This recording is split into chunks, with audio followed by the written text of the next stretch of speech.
وَأَنَّهُ وَأَغْنَى وَأَقْنَى. اللہ اکبر.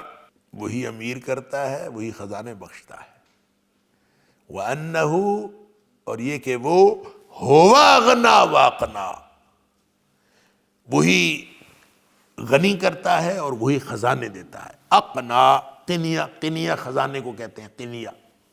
تو اس سے اقنا، وہی خزانے دیتا ہے، وہی امیر کرتا ہے یا غنی کرتا ہے. اللہ. غنی کا مطلب ایک تو ہوتا ہے امیر ہونا، ایک ہوتا ہے بے نیاز ہونا. ویسے بھی امیر ہونا بھی بے نیازی ہے. وہ نقطہ جس پر انسان قناعت کر جائے اسے امیری کہتے ہیں. اور جب قناعت نہ ہو تو آپ کے پاس اربوں خربوں بھی ہوں تو آپ جیسا غریب کوئی نہیں. یہ جو ہمارے پاکستان کے بڑے بڑے امیر ہیں نا، یہ اصل میں سب سے غریب ہے. یہ اس لیے غریب ہیں کہ ان کی خواہش ہی پوری نہیں ہوتی. ان کا پیٹ بھرتا ہی نہیں ہے. سب کچھ کر کے، اربوں خربوں لے کے، پیٹ نہیں بھرتا. پھر وہاں کے وہاں اللہ. وہ نقطہ جہاں پہ انسان قناعت کر جائے. اور میں نے پہلے بھی آپ سے عرض کیا تھا کہ میرے کزن تھے، بلکہ ہیں حافظہ اللہ، انہوں نے ایک دفعہ کہا، بہت پرانی بات ہے، کوئی آج سے میرے خیال 30 سال پرانی بات ہوگی یا کم از کم 25 سال. انہوں نے ایک دفعہ مجھے کہا کہ میری کوئی خواہش ایسی نہیں جو اللہ نے پوری نہ کی ہو. میں نے کہا ہے کوئی خواہش ایسی نہیں جو اللہ نے پوری. اچھا، میں نے توجہ کی، میں نے کہا کیا آپ نے کہہ دیا؟ انہوں نے کہا کہ خواہشیں پوری تب ہوتی ہیں جب انسان خواہشوں کو محدود کر دیتا ہے. جب خواہشیں محدود ہوں تو پوری ہو جاتی. خواہشیں آدمی لامحدود رکھے تو وہ نبی کریم صلی اللہ علیہ وسلم نے فرمایا تھا کہ آدم کے بیٹے کے پیٹ کو صرف قبر کی مٹی بھر سکتی ہے، وگرنہ تو اس کو پاس ایک وادی سونے کی ہو نا، وادی سونے کی وادی کے حساب سے لگا لے نا، ایک وادی سونے کی بھری ہوئی ہو تو یہ خواہش کرے گا کہ کاش میرے پاس ایک اور وادی ہوتی. پیٹ بھرتا ہی نہیں، خواہش پوری ہوتی ہی نہیں. اللہ. آگے سے آگے، آگے سے آگے. اور اس کو آدم کے بیٹے کی خواہش اور اس کے پیٹ کو صرف قبر کی مٹی بھر سکتی ہے اور کوئی چیز بھر نہیں سکتی. تو خزانے دینے والا وہ ہے. اور غنی کرنے کا مطلب بے نیاز کر دے. جب انسان کو خواہشیں پوری ہو جائیں اور اس کو یہ یقین ہو جائے کہ میرے اللہ نے جو کچھ مجھے دیا ہے وہ مجھے میرے استحقاق سے بھی زیادہ دیا ہے. اور میرا استحقاق ہے کیا ویسے بائی دا وے؟ میرا استحقاق کیا ہے؟ مجھے پیدا ہی اس نے کیا ہے. تو استحقاق بھی وہ ہے نا جو وہ سمجھے. جو استحقاق اس نے بنایا ہے اس کا ہے. میں جب مخلوق اس کی ہوں تو اس کی مرضی وہ جتنا دے جتنا نہ دے. مجھے کیا حق پہنچتا ہے کہ میں اس بار پر اعتراض کروں کہ مجھے اس نے نہیں دیا، اس کو زیادہ دیا ہے، وہ بھی اللہ کی مخلوق ہے، اس کا امتحان اور ہے، میرا امتحان اور ہے. بات ختم ہوئی. اتنا اطمینان آتا ہے اس بات پر. اللہ اکبر. میں اپنے اسٹوڈنٹ سے کہہ رہا تھا کل پرسوں، اس لیے کہ میں یونیورسٹی سے ریٹائر ہو رہا ہوں، کل میرا آخری دن ہے. تو میں یہ کہہ رہا تھا کہ مجھے جب میں نے ایم اے کیا، یہ 35.5 سال میں نے سروس کی، تو میں بچوں سے کہہ رہا تھا کہ مجھے اگر اللہ تعالیٰ اس وقت ایک کاغذ قلم دے دیتا. میں نے اپنے دوستوں میں بھی ہم نے بات کی، اس وقت جب ہم ایم اے کر رہے تھے تو اللہ تعالیٰ ہمیں ایک کاغذ قلم دے دیتا اور ہمیں کہتا کہ اگلے 35 سال میں جو لینا ہے لکھ دو، تو ہم یہ نہ لکھ سکتے جو کچھ اللہ نے دے دیا ہے. تو پھر شکر بنتا ہے نا، پھر ہر چیز پر شکر بنتا ہے نا. پھر خواہش کیسی؟ پھر مرنا کیسا کہ یہ نہیں ملا وہ نہیں ملا؟ پھر اس پہ خوش ہونا چاہیے اور اللہ کا شکر ادا کرنا چاہیے. ہر چیز پر اللہ کا شکر بنتا ہے. ہوا اغنا واقنا، بے نیاز بھی وہی کرتا ہے. تو اس سے بے نیازی کی دعا کرنی چاہیے، اللہ تو بے نیاز کر دے، اللہ تو غنی کر دے. غنی جو ہے وہ امیر بھی ہوتا ہے اور بے نیاز بھی ہوتا ہے. تو امیر ہوگا تو بے نیاز ہوگا نا. تو امیر وہ ہوتا ہے جس بعض کا تو نقطہ قناعت جو ہے وہ 10 روپے پہ آ جاتا ہے.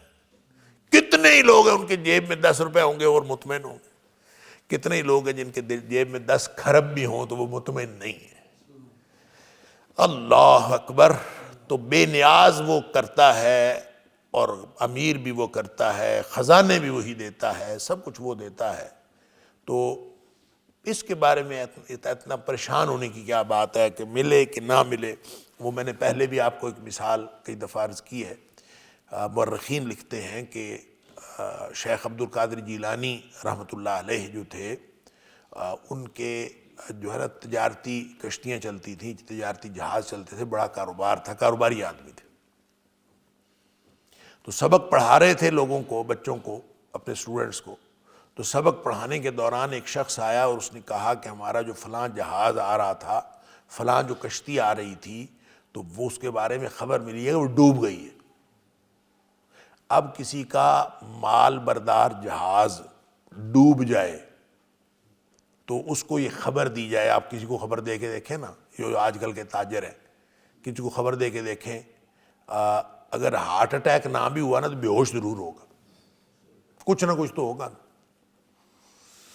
کوئی عام بات نہیں ہوگی، غیر معمولی بات ہو. تو ان کو آ کے اس نے بتایا کہ پتہ چلا جی جہاز ڈوب گیا ہے. کہتے اچھا جہاز ڈوب گیا، انا للہ و انا الیہ راجعون، یہ فرمایا اور پھر پڑھانے شروع ہو گئے.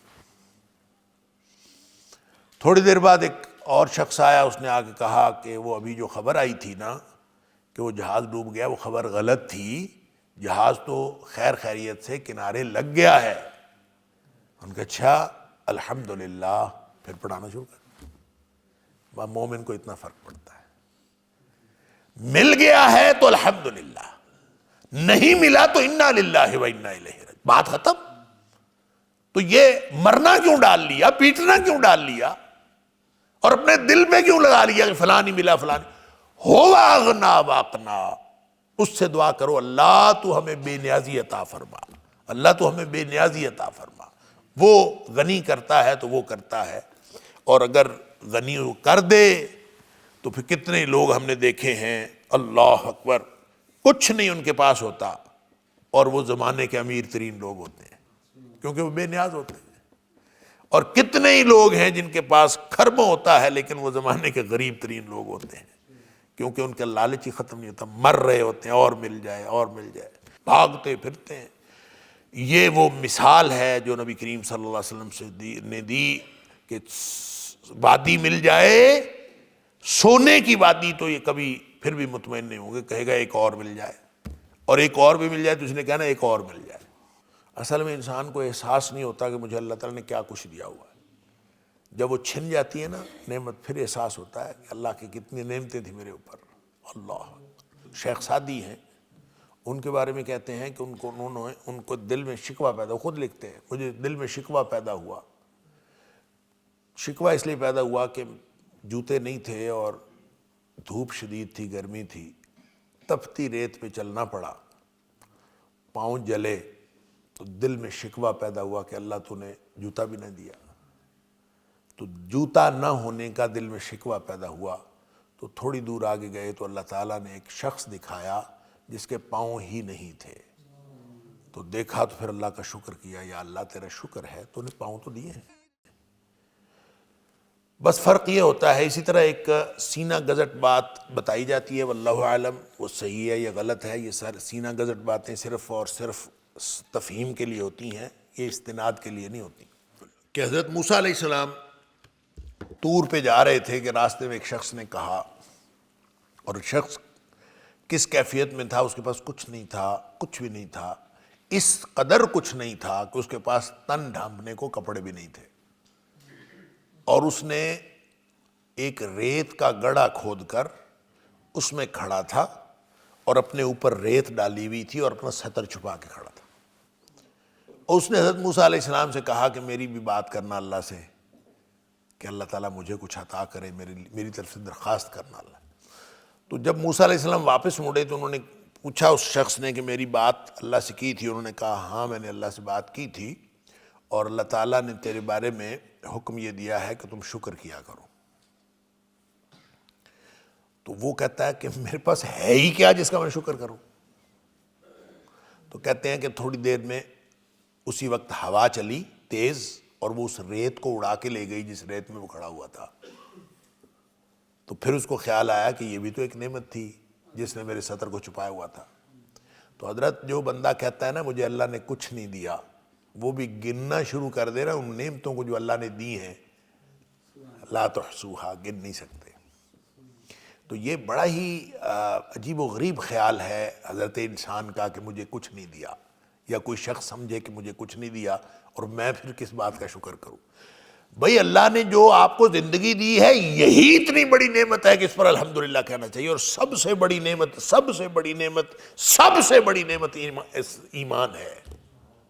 جس کو اللہ نے ایمان عطا کیا ہے اس سے بڑی نعمت ہے ہی کوئی نہیں۔ اللہ، اس پہ بڑی تفصیل ہے کہ آپ اسلاف کے قصے پڑھیں، صحابہ اکرام کے قصے پڑھیں، انہوں نے سب کچھ لٹا دیا صرف ایمان بچانے کے لیے، اور ایمان دنیا کی سب سے زیادہ قیمتی متاع ہے۔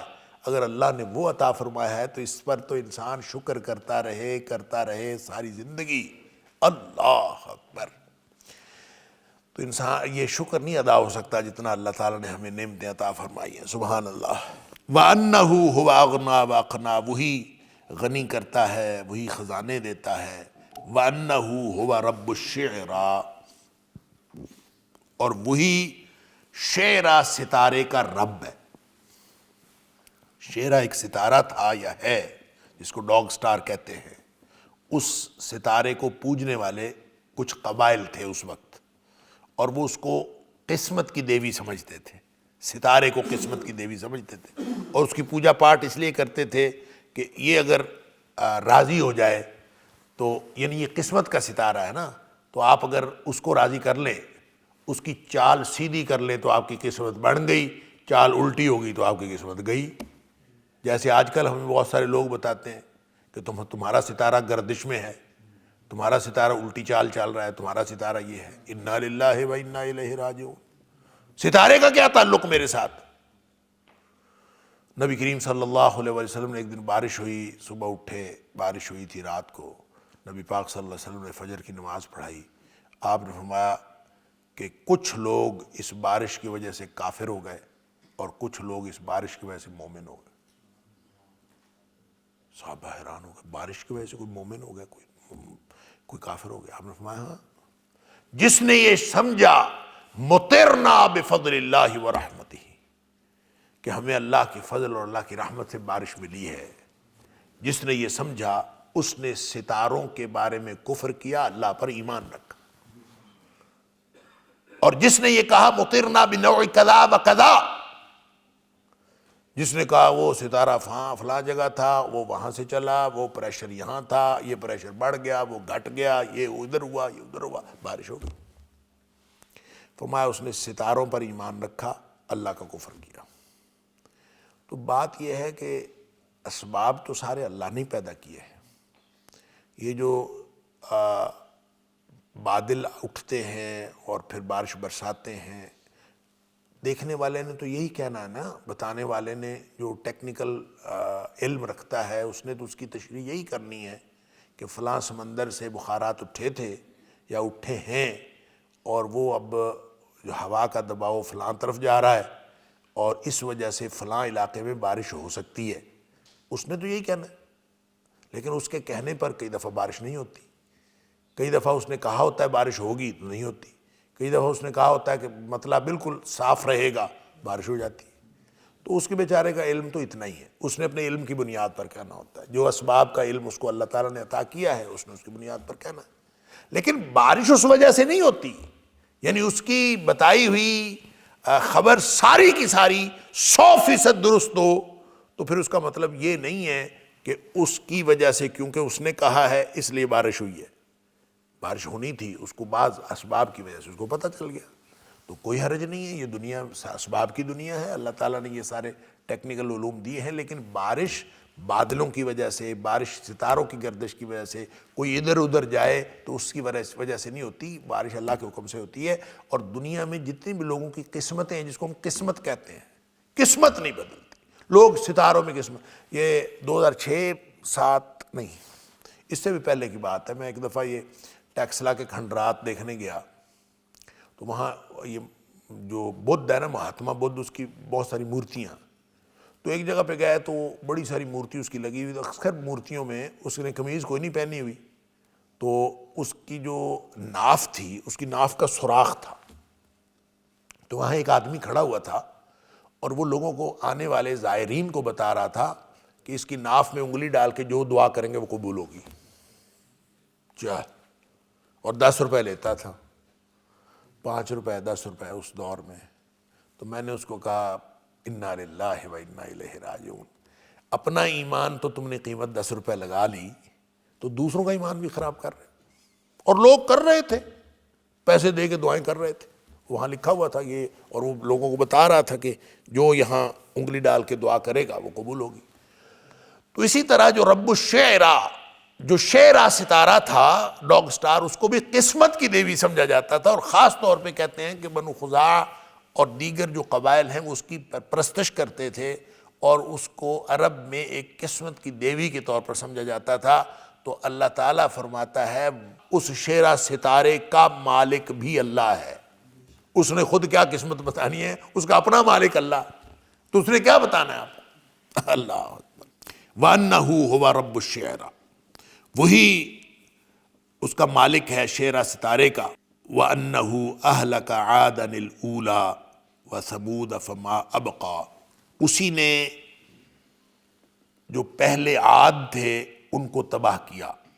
وَأَنَّهُ، اب یہ گویا 4 اقوام کے جو تباہ و برباد ہونے کی جو ہے وہ داستان، وہ بھی اس میں ساتھ شامل کر دی گئی ہے کہ ان کو ہلاک کرنے والا بھی دراصل اللہ ہی تھا. اور وَثَمُودَ فَمَا أَبْقَى، اچھا یہ جو عَادًا الْأُولَى کہا ہے کہ اس نے عاد جو تھے پہلے اولا، ان کو تباہ کیا. تو عاد تو ایک ہی تھے، اس سے بہت سارے لوگوں کو یہ بنی ہے، یہ احتمال پیدا ہوا ہے کہ عاد قومیں 2 تھیں، ایک عاد اولا تھے اور ایک عاد اخری تھے. تو اس پر بہت سارے لوگوں نے پہلے عاد اور بعد والے عاد، اس سے مفسرین نے سمجھا ہے کہ 2 قومیں گزری ہیں عاد کی. ہو سکتا ہے ایسا ہو، لیکن عربوں کے اندر جو بات مشہور تھی وہ یہ تھی کہ قوم عاد جب تباہ و برباد ہو گئی، پھر اس کے بعد جو نئی قوم آئی وہ قوم سمود تھی.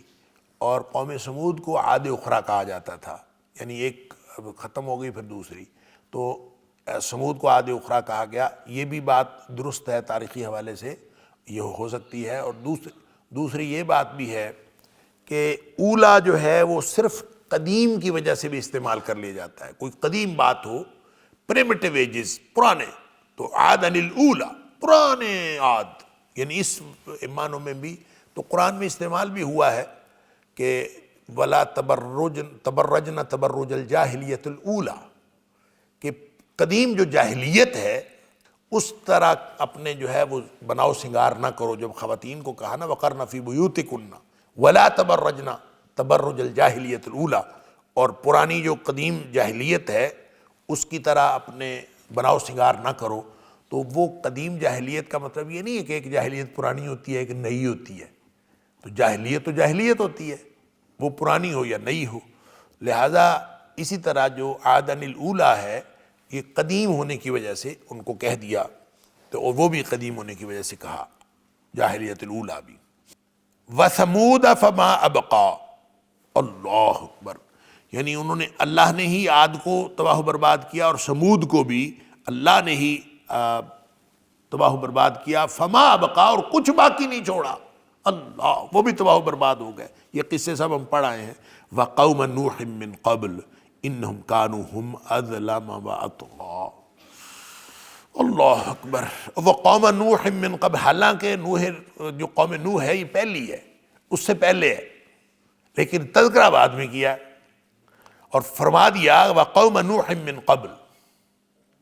اور قوم نوح جو ہے وہ بھی اس سے پہلے، یعنی قوم عاد اور قوم سمود سے پہلے نوح علیہ السلام کی قوم تھی، اور وہ بھی تباہ و برباد ہوئی، ان کو بھی اللہ تعالیٰ نے تباہ و برباد کیا. تو ذکر پہلے عاد کا اور اس کا سمود کا کیا ہے، نوح کا ذکر بعد میں کیا ہے. تو اس کے بارے میں مفسرین کا خیال یہ ہے کہ یہ پہلے تذکرہ کرنے کی وجہ یہ ہے کہ یہ جو سورہ نجم ہے یہ ابتدائی صورتوں میں سے ہے، جو نبی کریم صلی اللہ علیہ وسلم پر نازل ہونے والی بالکل جو ابتدائی صورتیں ہیں ان میں سے ہے. تو ان میں جب ذکر آیا عاد سمود کا اور قوم نوح کا، تو عاد سمود کو اہل عرب زیادہ جانتے تھے، کیونکہ انہی کے سرزمین پر یہ تھے اور ان کو یہ زیادہ جانتے تھے، اس لیے عاد اور ثمود کا ذکر پہلے کیا، اور نوح علیہ السلام جو زمانی اعتبار سے بھی دور تھے اور مکانی اعتبار سے بھی کسی حد تک دور تھے، ان کا ذکر بعد میں کیا۔ لیکن ساتھ یہ فرما دیا کہ وہ جو قوم نوح کے لوگ تھے ان کو تباہ و برباد کیا اس سے پہلے، انہم کانوا ہم اظلم، وہی تو اصل سب سے زیادہ ظالم تھے، اللہ واطغى، زیادہ سرکش تھے۔ یہ جو دوبارہ ہم ہے نا، وہی زیادہ ظالم تھے، وہی زیادہ سرکش تھے۔ ازلم اور اطغى جو ہے یہ افعال التفضیل کا صیغہ ہے، تو اس کا مطلب سب سے زیادہ ظالم اور سب سے زیادہ سرکش، اور ساتھ فرمایا انہم کانوا ہم، وہی تھے، یعنی اس کا مطلب ہے تاریخ میں سب سے زیادہ ظالم جو قوم گزری ہے وہ نوح علیہ السلام کی قوم ہے۔ تباہ تو عاد بھی ہوئے ہیں، تباہ ثمود بھی ہوئے ہیں، اور تباہ ہونے والی قومیں اور بھی ہیں، آل فرعون بھی ہوئے ہیں، اور لیکن سب سے زیادہ ظالم یہ تھے۔ اس کی کیا وجہ ہے کہ سب سے زیادہ قوم نوح کو کہا؟ اس کی وجہ جو بظاہر معلوم ہوتی ہے، اور وہ یہ ہے کہ حضرت نوح علیہ السلام نے ان کو 950 سال تبلیغ کی، اللہ، اور اتنا لمبا تبلیغ کا عرصہ کسی بھی نبی کا نہیں ہے۔ اور یہ پہلے بھی بات ہو چکی، اور آگے نوح علیہ السلام سورہ نوح میں بھی آئے گی کہ یہ جو کہا جاتا ہے، سمجھا یہ جاتا ہے کہ نوح علیہ السلام نے 950 سال تبلیغ کی، تو اس وقت عمریں ہی اتنی ہوتی تھی، تو اس لیے جو ہے وہ یعنی 1000 سال عمر ہوتی تھی۔ ایسا نہیں ہے، حضرت نوح علیہ السلام کی جو عمر تھی وہ معجزانہ طور پر اتنی لمبی تھی، وگرنہ عام جو عمریں تھیں لمبی تو ہوتی تھیں، لیکن ایسے ہی 200-250 سال تک کسی کی ہو جائے تو اتنی ہی لمبی عمریں تھیں، اس سے زیادہ نہیں تھیں۔ تو گویا حضرت نوح علیہ السلام نے ان کی کئی نسلیں دیکھی تھیں، اور پھر یہ فرما دیا اس میں سورہ نوح کے اندر آیا کہ یہ جو بھی پیدا ہوتا ہے نیا، الا فاجرا کفارا، جو بھی نیا پیدا ہوتا ہے وہ فاسق و فاجر ہی پیدا ہوتا ہے، اللہ، کافر اور فاجر ہی پیدا ہوتا ہے۔ گویا جو امید بندہ رکھتا ہے کہ اسی اگلی نسل ٹھیک ہو جائے گی، اگلی نسل ٹھیک ہو جائے گی، اور عام طور پہ اگلی نسل ٹھیک ہو جاتی ہے اگر اس کی تربیت ٹھیک کی گئی ہو۔ البتہ جو مقدمہ ابن خلدون نے لکھا ہے کہ جو نسلیں، ایک نسل کا کارنامہ ہو یا ایک نسل کی کوئی برائی ہو تو اس کا اثر جو ہے وہ 3 نسلوں تک رہتا ہے، بلکہ اس نے یہ کہا زیادہ سے زیادہ 3 نسلوں تک رہتا ہے۔ اگر کسی ایک قوم نے، ایک نسل نے کوئی کارنامہ سر انجام دیا ہو تو اس کا اثر زیادہ سے زیادہ 3 نسلوں تک رہتا ہے، یعنی باپ نے اگر کوئی کارنامہ کیا ہو تو بیٹا بھی اس سے فائدہ اٹھاتا ہے، پوتا بھی، لیکن اس کے بعد یہ اثر ختم ہو جاتا ہے۔ اسی طرح اگر کسی نے برائی کی ہو تو اس کا اثر زیادہ سے زیادہ 3 نسلوں تک رہتا ہے، اس کے بعد وہ اثر ختم ہو جاتا ہے، الا یہ کہ اس کے درمیان میں کوئی اور کارنامہ یا اور کوئی برائی کسی نسل نے نہ کر لی ہو تو وہ پھر اسی طرح یہ اثر جو ہے آگے بڑھ جاتا ہے۔ تو 950 سال تبلیغ کرنے کے بعد ان کی جو نسلیں تھیں ان کو بھی حضرت نوح علیہ السلام نے دیکھ لیا تھا کہ وہ بھی جو نیا پیدا ہوتا تھا وہ بھی کافر اور فاجر ہی پیدا ہوتا تھا، اور وہ ایمان نہیں لاتا تھا۔ اس لیے حضرت نوح علیہ السلام نے، اور اللہ تعالیٰ نے بتا دیا تھا حضرت نوح علیہ السلام کو کہ ان میں سے اور کسی نے ایمان نہیں لانا۔ پھر حضرت نوح علیہ السلام نے دعا کر دی تھی کہ یا اللہ تو ان کو سب کو غرقاب کر دے، اس لیے کہ تباہ و برباد کر دے، اس لیے کہ یہ لوگ جو ہیں اب ایمان والے نہیں ہیں، ایمان لانے والے نہیں ہیں، اس لیے انہوں نے دعا کی تھی۔ تو لہٰذا جس پر 950 سال تبلیغ کی گئی ہو، سب سے لمبا عرصہ چونکہ حضرت نوح علیہ السلام نے تبلیغ کی ہے اور ان کی قوم نے پھر بھی نہیں مانا، ان کی نسلوں نے بھی نہیں مانا، اس لیے ان کو زیادہ ظالم اور زیادہ سرکش کہا گیا۔ والمؤتفکۃ اہوا، اور الٹ جانے والی بستی سمجھ لیں، یہاں پہ صرف صفت بیان کی گئی ہے، اور صفت کس کی ہے وہ معلوم ہے۔ والمؤتفکۃ اہوا، جس کو مار گرایا، اہوا، ہوا یہوی کا معنی ہوتا ہے گرنا، اور اہوا یہوی کا معنی ہوتا ہے گرانا۔ تو جیسے ایک تو الٹ جانے والی بستی اور دوسرا اس کو گرا دیا گیا، تو یہ جو دونوں باتیں ہیں، گرا دیا جانا اور الٹا دیا جانا، تو یہ بستی کی کون سی بستی کی مثال ہے، کس بستی کی یہ خصوصیت ہے؟ تو مؤتفکات یعنی الٹ جانے والی بستیاں، یہ بھی قرآن میں ذکر ہوا ہے، جمع بھی۔ تو جب جمع ذکر ہوتا ہے تو معلوم ہوتا ہے کہ وہ جو قوم لوط پر عذاب آیا تھا تو وہ کئی بستیاں تھیں۔ تو جب یہ واحد ذکر ہوتا ہے تو اس سے مراد بھی وہی بستی ہے جو سدوم کی بستی، جس کو مار گرایا گیا، اس میں گرایا گیا، اور گرایا اس طرح گیا کہ اس کے اوپر صرف پتھر نہیں گرائے گئے، بلکہ وہ اٹھائی گئی اور اٹھا کے الٹائی گئی، پھر اس کے بعد پتھر مارے گئے۔ اللہ اکبر۔ تو اللہ تعالیٰ فرماتا ہے یہ چونکہ ابتدائی صورتوں میں سے ہے، لہٰذا یہاں بالکل ایک ذرا سا دیا گیا ہے ان کا ریفرنس۔ فَغَشَّاهَا مَا غَشَّا، پس اس کو ڈھانپ دیا گیا جو ڈھانپ دیا گیا، یعنی اوپر سے گرایا گیا، اوپر پتھروں سے اس کو ڈھانپ دیا گیا۔ فَبِأَيِّ آلَاءِ رَبِّكَ تَتَمَارَىٰ، بس اپنے رب کی کون سی نعمتوں کے بارے میں تو شک کرتا ہے۔ فَبِأَيِّ آلَاءِ رَبِّكَ، بس اپنے رب کی کون سی نعمتوں کے بارے میں تو شک کرتا، تتمارا، تو شک کرتا۔ یہ جو آلہ ہے، میں پہلے بھی اس کے بارے میں عرض کر چکا ہوں، یہ تو یا الون یا الن اس کی جمع ہے۔ الون کا معنی بھی نعمت ہوتا ہے اور اس کو الن اس کا معنی بھی نعمت ہوتا ہے۔ تو الن کی جمع آلہ یا الون کی جمع آلہ، تو اسی طرح کیونکہ واو اور یا ایک دوسرے سے تبدیل ہو جاتے ہیں تو اس کی جمع آلہ ہے، تو اس کا مطلب ہے نعمتیں۔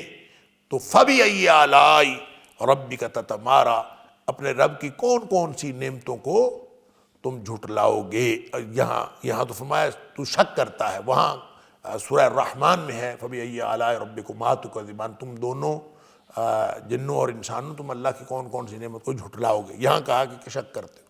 اچھا سوال یہ ہے کہ پیچھے ذکر تو ہوا 4 قوموں کی تباہی کا، اور ساتھ کہہ دیا کہ کون سی نعمت کو جھٹلاؤ، کون سی نعمت پر تو شک کرتا ہے، تو اس میں نعمت کہاں بیان ہوئی ہے؟ نعمت تو کوئی یہاں بیان نہیں ہوئی، تو پھر یہاں نعمت کا ذکر کیوں آیا؟ ایسے نہیں ہو سکتا کہ قرآن جو ہے بغیر کسی وجہ کے کسی چیز کا ذکر کر دے، کوئی نہ کوئی وجہ تو ہوگی۔ تو اس کی وجہ جو لوگوں نے ڈھونڈی ہے، مفسرین نے، وہ 2 وجوہات میں سے کوئی ایک ہے۔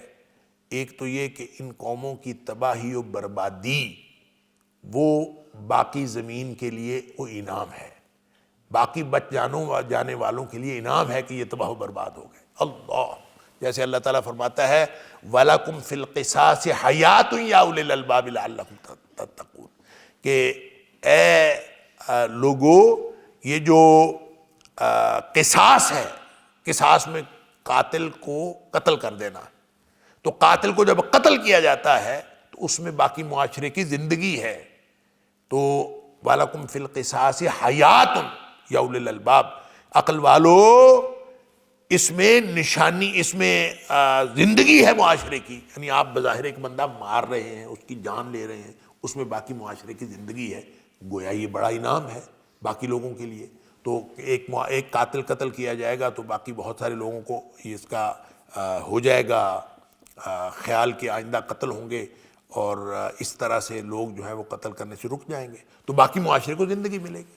اسی طرح جب ان کو تباہ کیا گیا تو ان کی تباہی اصل میں باقی لوگوں کی زندگی ہے، اس لیے فرمایا گیا کہ یہ نعمت ہے۔ فَبِأَيِّ آلَاءِ رَبِّكَ تَتَمَارَىٰ، اپنے رب کی کون سی نعمت میں تو شک کرتا ہے۔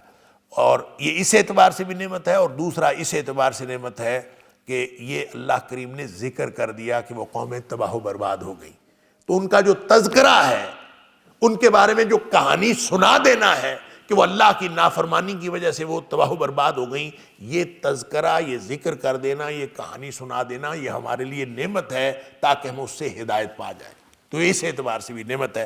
تو فَبِأَيِّ آلَاءِ رَبِّكَ تَتَمَارَىٰ، تو اپنے رب کی کون کون سی نعمت پر شک کرتا ہے۔ هَذَا نَذِيرٌ مِّنَ النُّذُرِ الْأُولَىٰ، یہ جو نبی اکرم صلی اللہ علیہ وسلم ہیں یہ ڈرانے والے ہیں انہی میں سے جو جس طرح سے من النذر الاولیٰ، جس طرح پہلے ڈرانے والے لوگ تھے انہی میں سے نبی اکرم صلی اللہ علیہ وسلم، یعنی پہلے انبیاء کی نسل میں سے ہیں، یہ کوئی نئے رسول نہیں ہیں۔ جیسے نبی پاک صلی اللہ علیہ وسلم سے کہلوایا گیا قُلْ مَا كُنْتُ بِدْعًا مِّنَ الرُّسُلِ، اے حبیب صلی اللہ علیہ وسلم آپ فرما دیجئے میں کوئی نیا یا انوکھا رسول نہیں ہوں، جس طرح پہلے رسول آتے رہے اسی طرح میں رسول۔ آزفت الآزفہ، اللہ اکبر، قریب آ گئی، قریب آنے والی، یعنی قیامت قریب آ گئی۔ لیس لہا من دون اللہ کاشفہ، اس کے لیے اللہ کے علاوہ کوئی اس کو ہٹانے والا نہیں، اللہ کے علاوہ اس کو کوئی ہٹانے والا نہیں۔ یہاں وقت ہو گیا، میں جلدی سے 2-3 باتیں کر دوں، ہم اس صورت کو مکمل کر لیں کہ اللہ کے علاوہ اس کو کوئی ہٹانے والا نہیں۔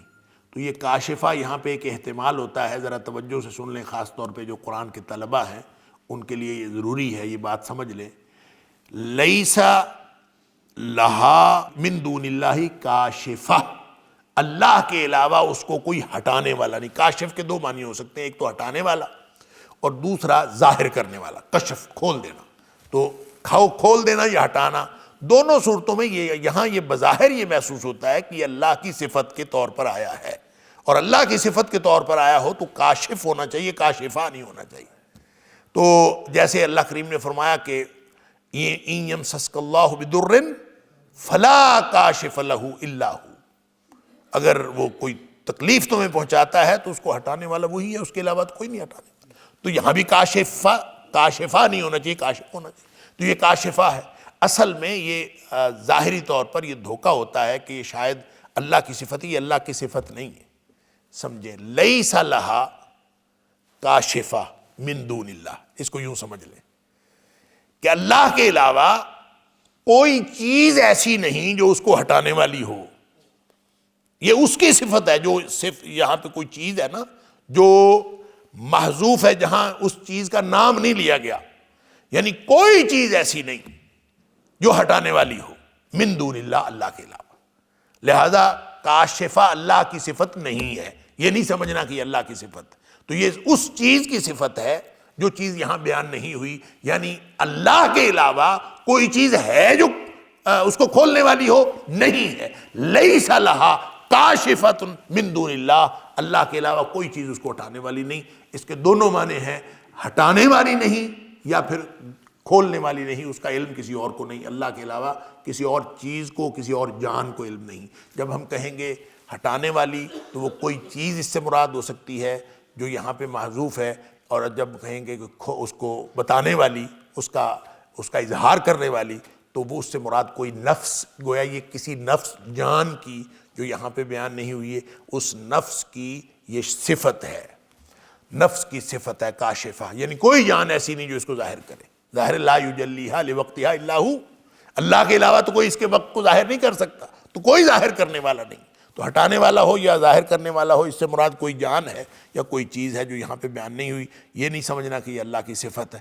اور نبی پاک صلی اللہ علیہ وآلہ وسلم نے وہ جو جب حدیث جبریل میں جبریل علیہ السلام انسانی شکل میں آئے تھے تو انہوں نے آ کے نبی کریم صلی اللہ علیہ وسلم سے پوچھا تھا نا کہ اخبرنی عن الساعہ، مجھے قیامت کے بارے میں بتائیے۔ آپ نے فرمایا تھا مل مسئول عنہا بأعلم من السائل، جبریل نہ تینوں پتہ تے نہ مینوں پتہ۔ سبحان اللہ، پوچھنے والا اتنا ہی جانتا ہے جتنا وہ جانتا ہے جس سے پوچھا جا رہا ہے، دونوں ایک جتنا جانتے۔ کیا مطلب؟ کچھ نہیں جانتے۔ لا یجلیہا لوقتہا الا ہو۔ افمن ھذا الحدیث تعجبون، کیا پھر تم اس حدیث سے، اس بات سے تعجب کرتے ہو؟ کس بات سے؟ یہ جتنی باتیں، جتنی تعلیمات ہوئیں ان باتوں سے، یا جو 4 اقوام کی ہلاکت کی بات ہے اس سے تم تعجب کرتے ہو؟ وَتَضْحَكُونَ وَلَا تَبْكُونَ، تمہیں تو یہ سن کے رونا چاہیے، تم ہنستے ہو۔ یعنی مشرکین مکہ مذاق اڑایا کرتے تھے اور اس کو کبھی سیریس نہیں لیا کرتے تھے، فرمایا تم ہنستے ہو اور تمہیں رونا چاہیے۔ اللہ وانتم سامدون، اور تم مشغول ہو اپنے اپنے کاموں میں۔ سمد یسمد جو ہے اس کا مطلب اب مختلف کاموں میں مشغول ہونا ہے۔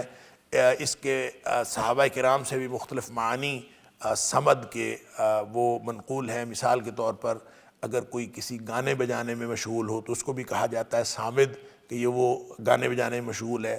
اور کوئی شخص اپنے کسی کھیل تماشے میں مشغول ہو اس کو بھی یہ کہا جاتا ہے۔ اور صرف کسی ایک چیز سے توجہ ہٹانے کے لیے کسی اور چیز کی طرف توجہ کی جائے تو وہ بھی سامد ہوتا ہے، وہ سمد یسمد بات۔ لہذا وانتم سامدون کیا مطلب؟ کہ تم اپنے اپنے دنیا کے شغلوں کی وجہ سے اور اپنے اپنے مشاغل کی وجہ سے اور اپنی اپنی دلچسپیوں کی وجہ سے قرآن سے تم جو ہے وہ غافل ہو، جو قرآن نازل ہو رہا ہے۔ فَاسْجُدُوا لِلَّهِ وَاعْبُدُوهُ، تمہیں تو چاہیے اللہ کو سجدہ کرو اور اس کی بندگی کرو۔ یہ آیت سجدہ ہے۔ سجدہ اکثر جو ائمہ ہیں ان کا خیال یہ ہے کہ واجب ہے، اور بعض کا خیال یہ کہ سنت ہے، لیکن بہرحال کر لینا چاہیے۔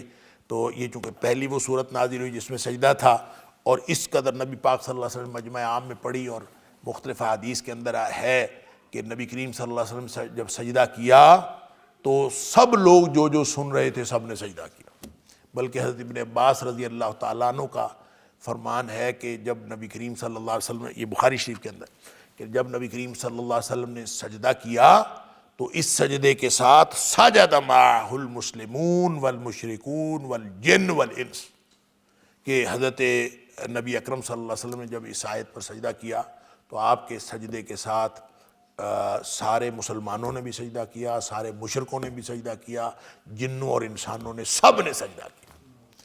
اور ایک حدیث کے اندر آتا ہے کہ صرف ایک شخص نے سجدہ نہیں کیا تھا، امیہ بن خلف، اس نے بھی زمین سے مٹی اٹھا کے اپنی پیشانی کو لگا لی تھی، اور وہ جو ہے وہ پھر کافر ہی قتل ہوا۔ باقی لوگوں میں سے بہت سارے لوگوں کو اللہ تعالیٰ نے ایمان کی توفیق دے دی۔ واللہ عالم بالصواب۔ اللہ تعالیٰ مجھے اور آپ کو قرآن سمجھنے اور عمل کرنے کی توفیق عطا فرمائے۔ وآخر دعوانا ان الحمدللہ رب العالمین۔ إن هذا القرآن يهدي للتي هي أقوم ويبشر المؤمنين الذين يعملون الصالحات أن لهم أجرا كبيرا